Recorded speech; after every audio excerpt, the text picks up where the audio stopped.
song that has kind of helped me go through my experiences and what I'm about to talk about. I'm going to be talking about burns and how they are treated and how they have affected me.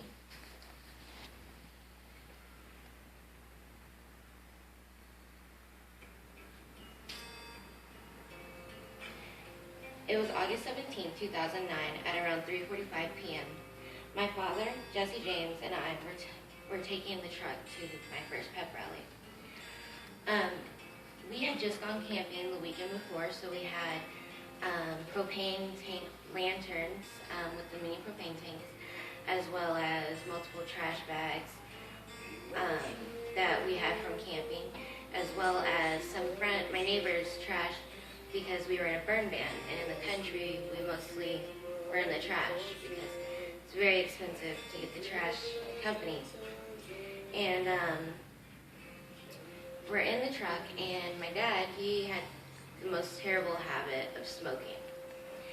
And we were driving down the road, and he flicked a cigarette out of the car window, causing it to land in the back of the trash where a flame was sparked. And before we knew it, it had gotten into the propane tanks, which in turn caused multiple explosions. Unfortunately, my dad did not survive the explosions because of different medications he was on that interfered with the things that the paramedics were doing. Me and my father were both helicoptered to Parkland Memorial Hospital in Dallas, Texas, where multiple doctors and nurses worked on us both. When somebody has any kind of burn of any degree, one of the first things they do is clean it. And they call that debriding, where basically they get sponges and anything, they use multiple things that I'm not going to go in detail about because it's quite gory. And they scrub off anything that has been burned so that way they can proceed to care for them. They then give you, they put Silbadine, which is like burn cream, and the next step after that, and after getting your pain under control, they do multiple debridings throughout the entire stay of in the hospital. And then to help cover the wounds, burns out of any wound you could possibly get is one of the hardest to heal. So what they do is, okay, well, I guess it's over. They take you in and they give you the anesthesia, and they then find what's called a donor site, which is an area of skin that was unaffected by the burns. And they take about paper sheet thin sheet of skin off the area, and then they put it onto the area of skin that needs to be covered. There's different types of skin grafts. There's a slab graft, which is basically as soon as they take the donor site, they just put it directly onto the affected area and stitch it on. It's the thickest and it takes the longest to heal. It takes about 5 to 7 days for the dressing to come down. If you have a larger area that needs to be covered, they might mesh it. They put it through this machine that stretches it and pokes tiny diamond-shaped holes into it, causing the skin to be longer and wider so it covers more area. And that one takes about 3 to 5 days to heal, enough to take the gauze down. Then there's a third, and it's postage stamp. And they don't really like to use this one because it causes more scarring than the other two.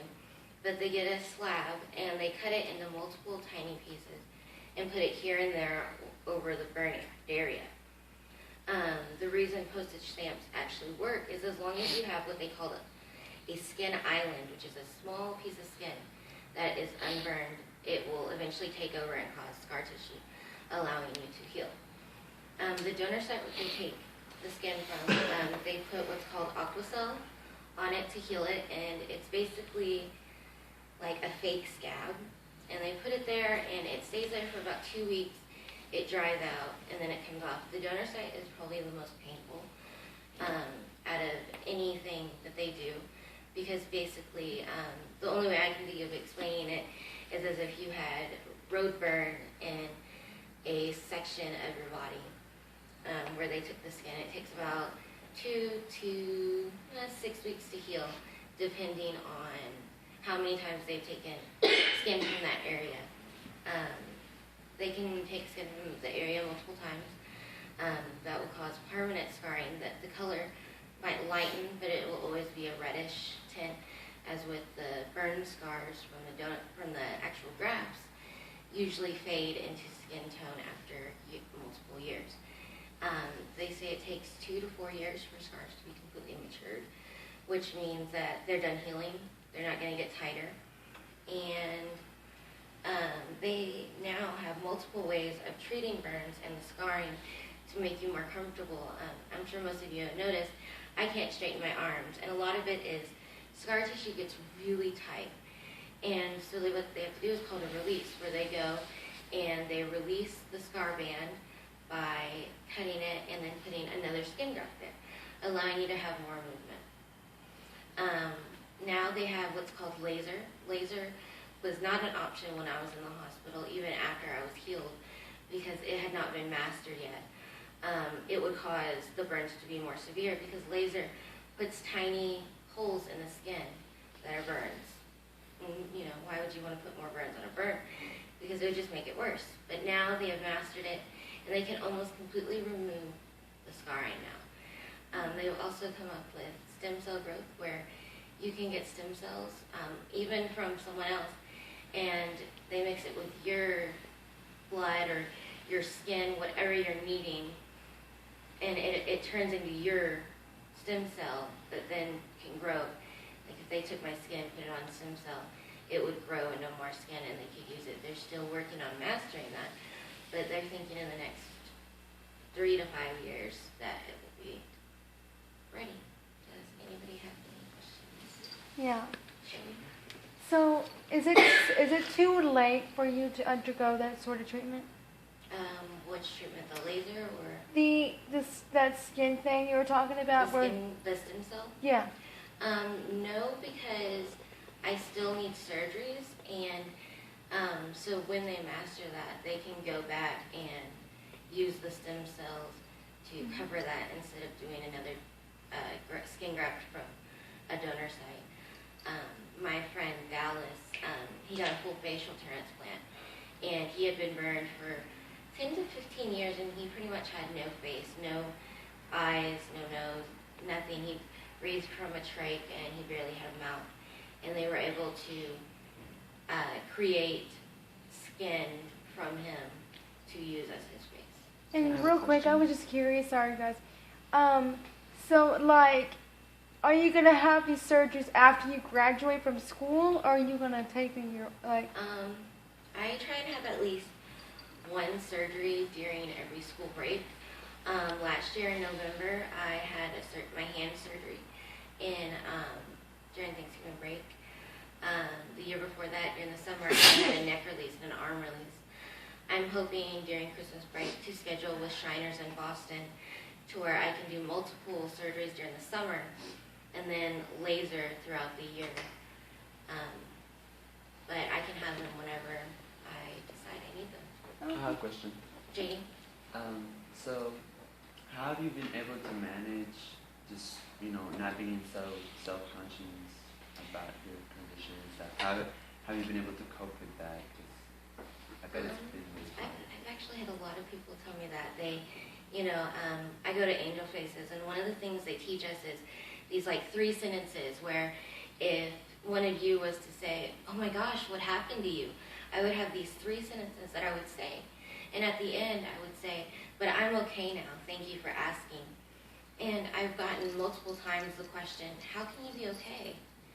And, I've taken a few people that kind of get taken aback from it, and I just say, I've always been at peace with it.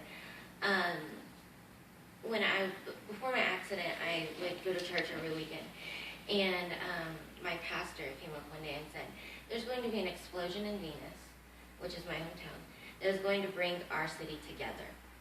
I didn't think anything of it. My accident happened, and everybody got together to raise money for me, to be at my dad's memorial, you know, so many things like that.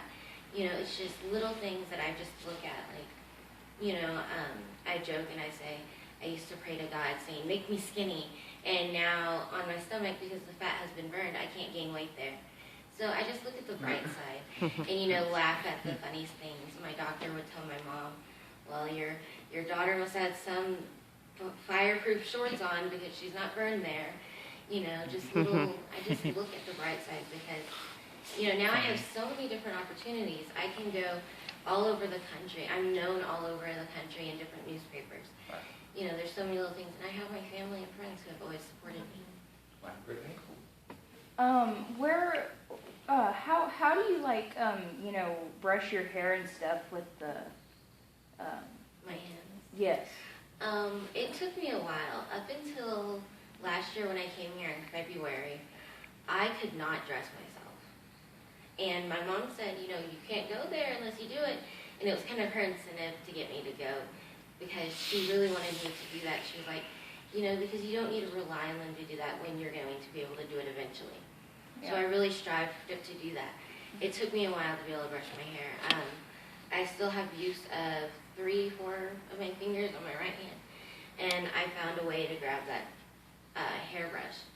You know, one of my incentives was, my mom is terrible at doing hair. She brushes my hair, and I'd be like, Mom, what is this? And Wow. she'd say, well, if you don't like it, figure out a way to do it yourself. So I did. You know, it just a lot of creativeness, and I'm going to figure this out. You know, and one thing is I couldn't do my hygiene things by myself. And when I came here, I was like, I don't want somebody helping me. You know, I'm sure there's a way to do it. So I found a way to do it. Wow. Interesting. We need to move on to our final speaker. Thank you so much, Anastasia.